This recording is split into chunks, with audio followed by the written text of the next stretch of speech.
Yo, this is the biggest weekly gacha recap I have ever done. There are literally 30 freaking games to cover. I hope you're ready. Before we jump into this video though, did you know I have a brand new gacha review channel just titled Stix Reviews? We also have a Discord community specifically for gacha fanatics. We also have a gacha community over on Reddit. Go ahead, subscribe, and join all of them. Now let's go ahead and jump in because we have a lot to talk about.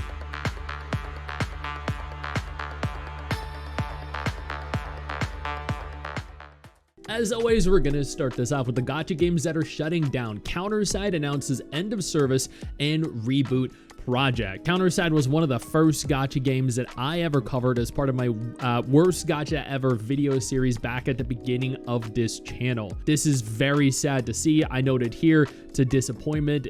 It got 328 likes. Goddamn. Evidently, a lot of people both related and reiterated my sentiment. They pointed out that there is going to be a reboot project where they intend to revisit the foundations of CounterSide and share the results of their deep reflection on what CounterSide as a hard-boiled urban fantasy should truly be. They do not know when this is going to happen. The game is going to officially shut down.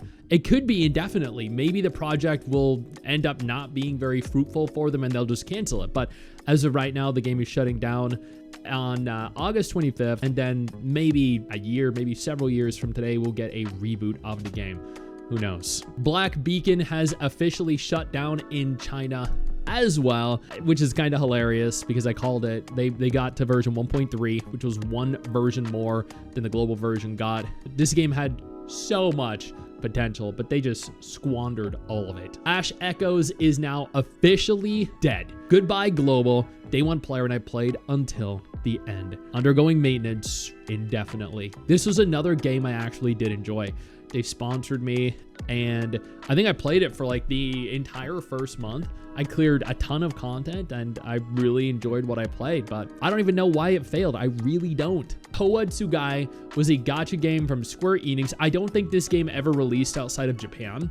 That remained in service for a year in Japan and a year and a half in Japan, and produced 2 stage plays. Even after end of service, the staff continued to work on Towatsugai through a fan community website until the fully voiced main story was completed. That's actually kind of crazy. I remember this was a Yuri gacha. All the used characters were women, except for maybe the person with the blonde hair there, but they were all like Yuri relationships, which I totally dig. I mean, yo, I've been a fan of Yuri anime and Yuri video games since I was a kid. Punishing Gray Raven is officially coming to Anime Expo. So is Wuthering Waves, by the way. I'm definitely going to be hitting this up if you see me at the PGR booth, because I am going with Mrs. Stix to Anime Expo 2026. Say hey. MIRESI Invisible Future is also going to Anime Expo. For those of you that are unaware, Papa Stix is going to be doing a showcase at MIRESI. I'd love to have you there. I'd love to have you watching. This is one of the biggest DGen Gooner gacha games out there. I can't wait to play it. Project RX is heading to Anime Expo 2026. Unfortunately, I do not have a contact for this game. I really want one because I'd love to kind of get a behind the scenes look. I'm going to definitely hit up the booth because I need a contact. I need to try this game out. I need to see what it brings to the table. I loved Blue Archive. It is one of my like 10 favorite gacha games. And this is done by the studio that did Blue Archive. So naturally, I need to be there and I need to get that hands-on play with the game. I also made a tweet going over everything you need to know. I have a dedicated video also going over everything you need to know. Chaos Zero Nightmare is heading to Anime Expo 2026 as well.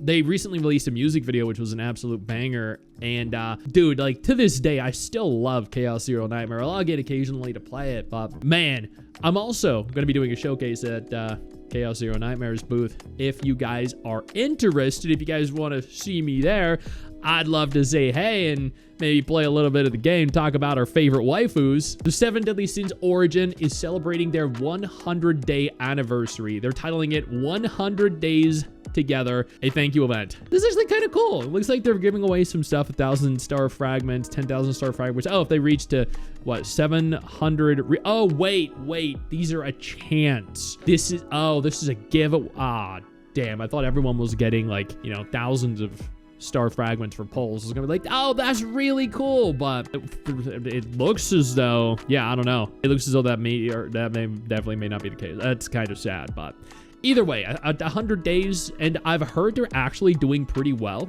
Wuthering Waves had a very big collab with Rune Story Reveria. Look at this. Evidently, female Rover's really enjoying herself in that outfit over there on the side. Yeah, I mean, you know, apparently the Lahai Roy Academy outfit was not enough for her. She needed to go a little further. A little plaid skirt, lots of belts. Admittedly, she covered herself up here a little more, just a little confusing, but you know what? I can kind of dig. And for those of you that don't get the sarcasm, this is a game that plagiarized Wuthering Waves, as all gacha games seem to be doing these days. WuWa also released a Xuanfang Wuthering Waves special record video. I actually watched this in bed with Mrs. Stix. I think it was like just last night or the night before. Oh my God, it looked so cool. I've seen haters going and making tweets saying, y'all are stealing from Arknights Endfield. It's like, bruh, what? I don't know, man. People be cray. But it looked so sick. They also started the drip marketing for the 3.x cast. Yang Yang Shuangling looks, oh my God, so good. Sui Sui looks honestly very good as well. We have Swoming, who is the least liked, least commented on, least retweeted character. I think also the least viewed character in global. I think also in Japan, or one of the least in Japan at the very least. Jangron looks really sick. Like, he looks like one of the coolest guy characters since probably Jian. And then we have Ting Chao, who, God, she looks freaking good. That's actually Mrs. Stix's second favorite character. And then we have Xin, who, oh my God, she's my favorite. Yeah, I'm pulling for her. Yeah, I just want like a whole group of white-haired dummy mommies. Yeah. Woo! Wang Yue just debuted official gameplay from their latest version, and it looks really freaking good.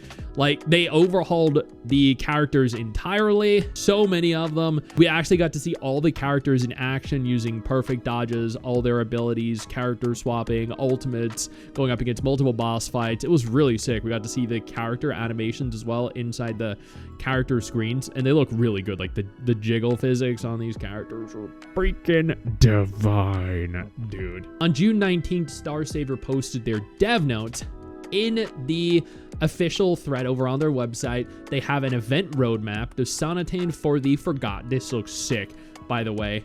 It's gonna run from June 25th through July 12th. Dude, yeah, look at that. Yo, that is fire. Oh God, yeah. Oh man. So I mean, there's a lot coming. Oh my God, yeah. Meta bases of Ashen Embers. August 20th through September 4th. Yo, I love this game, dude. I haven't logged in for, I think, like a week and a half because I've been really busy, but there is so much coming. And I think they just rolled out the update where the characters, the waifus' outfits explode when they attack.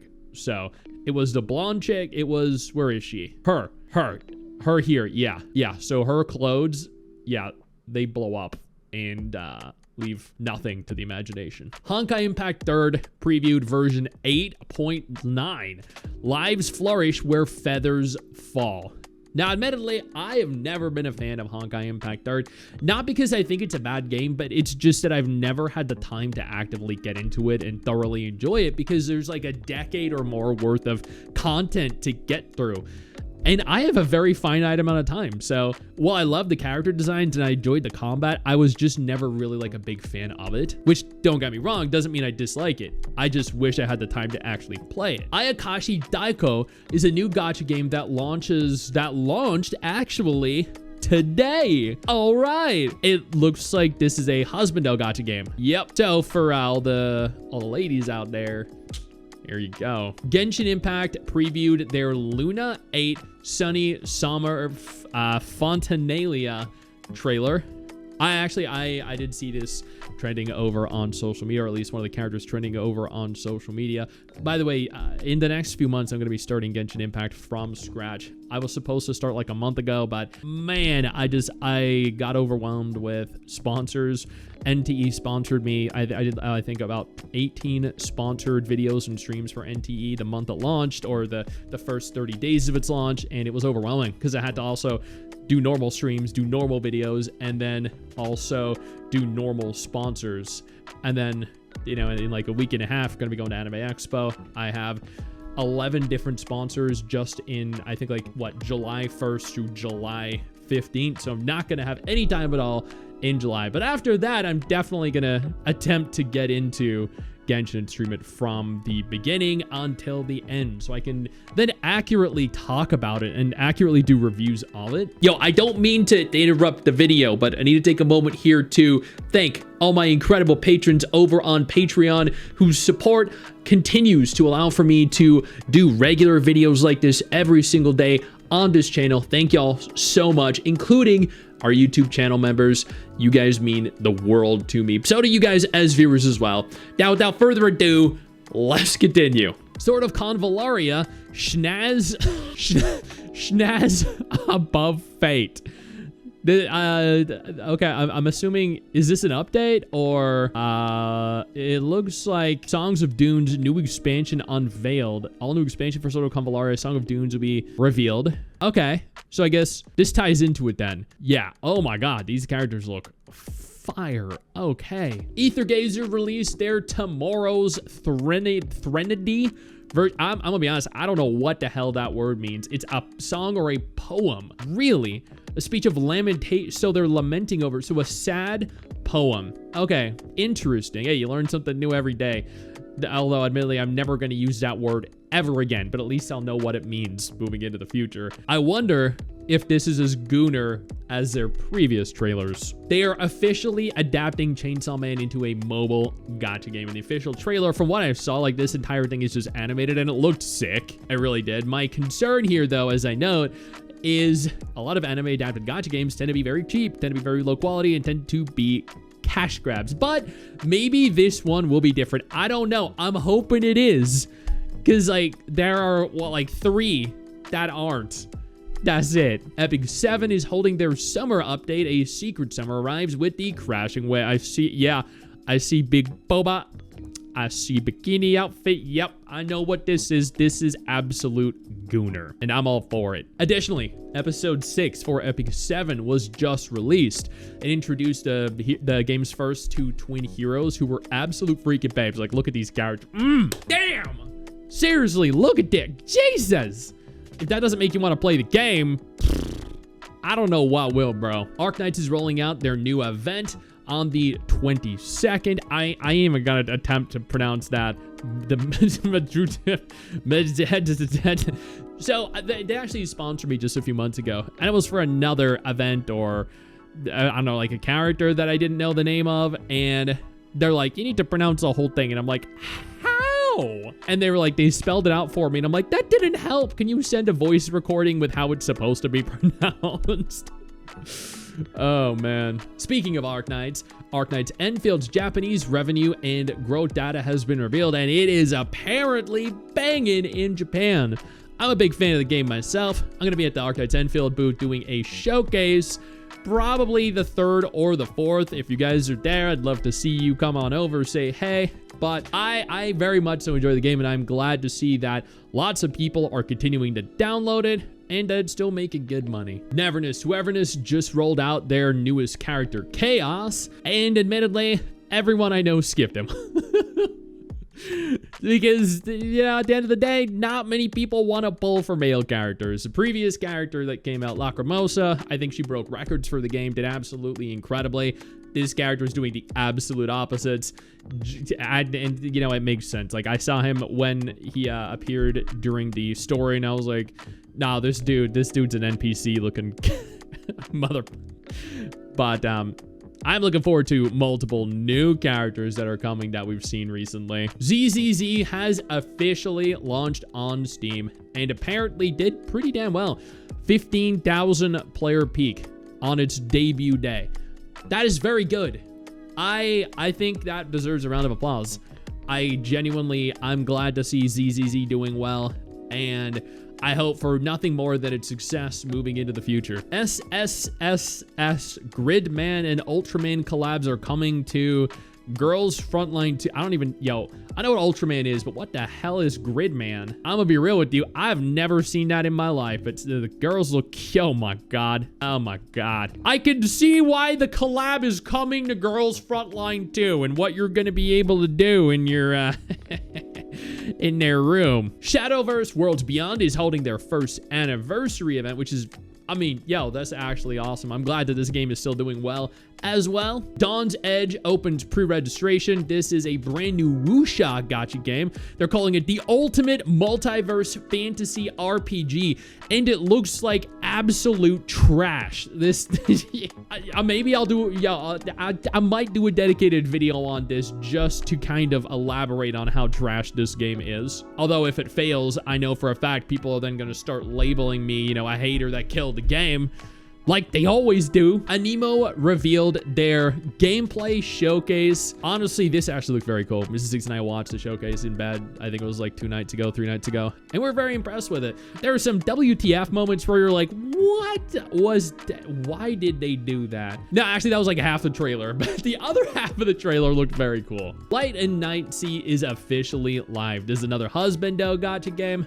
I think, one of my friends, gacha friends, Ufi, she's into this. I know she retweeted it recently. Let me go ahead here and locate her tweet where she said it. Here it is. I'm so excited. I told you. If y'all are interested in, husbando gacha games, that's the person right there. Infinity Nikki censored a 5-star dress because it was too revealing. Now many players are mad. I actually covered this in a dedicated video. It's got almost 20,000 views. This was the before. This was the after. The little, locket brooch thing in the middle here is now completely clipping through the outfit. And then there are tons of people that are calling for additional censorship.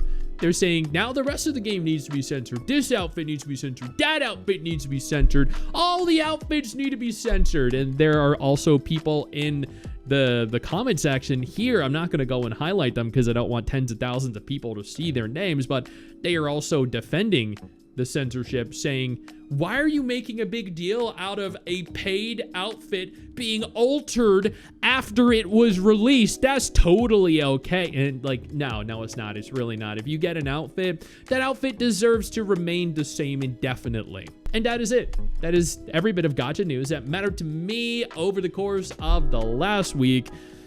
I think this video is like 20 minutes long at least. You guys are freaking welcome. I know you think that you just hit the end of the video, and technically, you have. And I know your first reaction is to close out of it at this juncture, but don't.